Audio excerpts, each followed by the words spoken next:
O meu irmão Paulo, aí, ele deu um ótimo panorama, ele tem uma capacidade sintética, ele deu uma sintetizada nesse panorama que se encontrava a Rússia do início dos anos 90, né? E que aí nós vamos observar essa ascensão dessa elite chamada Siloviki, né? O termo Siloviki, ele é um termo dado pela imprensa russa, né? Ele não é um termo que eles se designam assim, né? É um termo dado para a imprensa russa, que sila em russo significa força, né? E também pode ser usado como ousadia, né? Então seria como se fosse os ousados, os fortes, né? Siloviki seria a adjetivação da palavra sila. Na verdade, eles são conhecidos entre si, eles se tratam pelo termo tchequista, né? Tchequista, né? Que nos traz a lembrança da organização inicial do primeiro grande serviço de segurança e inteligência da União Soviética, que foi a Tcheca, né? Fundada pelo Félix Dzerzhinsky, no período que antecedeu a Guerra Civil Russa, né? No período logo pós-revolução, que tinha como função ser esse agente de segurança interna e externa do recém-nascido Estado Soviético, né? Então, essa primeira organização, a Tcheca, né, ela foi, na verdade, o pessoal designava ela como o surgimento de um Estado dentro do Estado, porque ela se intrometia em todas as outras instituições da União Soviética, ela se intrometia no exército, se intrometia na questão da segurança pública, se intrometia na questão da espionagem internacional e do próprio controle em cima dos membros do PCUS, né, do Partido Comunista da União Soviética. Então ela tinha esse caráter de ser uma organização muito fechada, muito exclusivista, né? E que ela foi evoluindo com o decorrer da Revolução, com o decorrer da Guerra Civil, do tempo, e foi se transformando em outras entidades, mas que manteve esse mesmo caráter, né? Você teve primeiro a KVD, depois a NKVD, na época do Stalin, né? Em que ela alcançou um poder imenso dentro da estrutura de Estado, né? Principalmente com o companheiro georgiano do Stalin, né? O Lauren Beria, né? Ela teve uma grande penetração em todas os aspectos da própria vida soviética, né? E depois, com a queda do Stalin, você teve o desenvolvimento da KGB, né?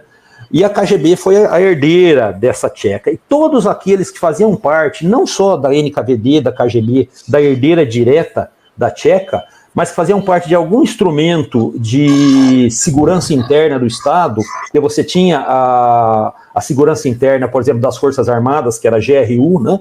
A GRU, quem fazia parte da GRU, quem fazia parte da Tcheca, quem fazia parte de outras instituições voltadas para a segurança interna ou para o combate de contra-revolução, eles eram chamados de tchequistas, né?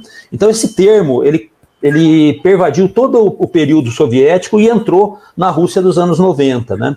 Então, tchequista era todo aquele que já fez parte, que fazia parte dessa estrutura de segurança interna do Estado, né?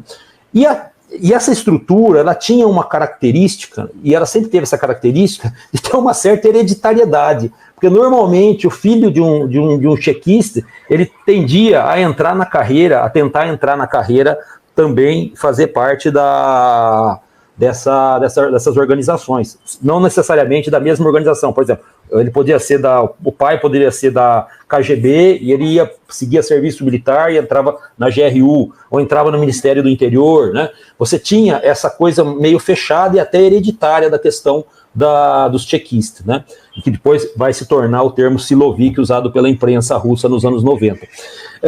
Então, além dessa questão, dessa origem comum, então eles já tinham um mito fundador, né, um mito fundador, que era o combate contra-revolucionário, a segurança do país, a manutenção da nação. Eles tinham um aspecto nacionalista, né? Vamos sempre lembrar, né, que o Stalin, ele venceu a luta contra Trotsky, que foi o nacionalismo contra o internacionalismo trotskista, né? Ou seja, a questão de um regime comunista num país inicialmente centrado nele, para depois espalhar pelo mundo, dá aquela ideia trotskista de não, vamos fazer a Revolução Mundial. Então, já nisso daí, você já teve uma grande, vamos dizer assim, centralização do nacionalismo nesse mito fundador também da questão tchequista e da questão Siloviki. Outra coisa, né, a questão do espírito de corpo, né? foi criado desde o seu início um espírito de corpo dentro dessas organizações. Eu não sei, muitos de vocês aí devem ter servido, eu fui militar, sou ex-militar também, comandante militar, então a gente sabe que existe uma questão de espírito de corpo dentro das Forças Armadas, e a estrutura da Tcheca, da NKVD e mesmo dos Siloviks é uma estrutura paramilitar, mas que ela obedece àquela questão desse espírito de corpo das organizações militares e paramilitares, né? Então você vê que foi se criando um grupo à parte da sociedade soviética, um grupo muito bem treinado, muito bem educado, porque praticamente todos tinham algum tipo de nível superior, eles faziam ou antes ou depois que entravam na estrutura, que entravam na KGB ou que entravam na NKVD, né? Então, um pessoal altamente treinado, né? Pessoal com alto espírito de corpo, um pessoal com alto conhecimento por dentro da estrutura de governo, da estrutura de poder, principalmente, né? Porque o único controle que tinha, check and balance que tinha dentro dessas estruturas, era o Comitê Central do Partido Comunista da União Soviética, que tinha um controle mais ou menos em cima da estrutura da KGB. Quando teve essa queda do PC da União Soviética, a queda do Comitê Central, ficou livre esse controle, né? Então, a partir do momento que você teve a dissolução da União Soviética, você não tinha mais um controle em cima desse pessoal, né? Então, esse pessoal também, eles têm a característica de serem analistas, eles são, acima de tudo, primeiramente, analistas de inteligência, né? Então, eles sempre conseguem estar um passo à frente daquilo lá que está acontecendo. Então, quando você tinha análise, hoje, com a abertura dos arquivos, né, dos arquivos da ex-União Soviética, você via que os caras eles já previam problemas, inclusive risco de dissolução, isso já era estudado no alto nível da segurança de Estado soviética, no final dos anos 70, começo dos anos 80, né? Até algum dia mais para frente a gente pode até falar da sucessão que se deu, né, na União Soviética dos anos 80, mas um dos grandes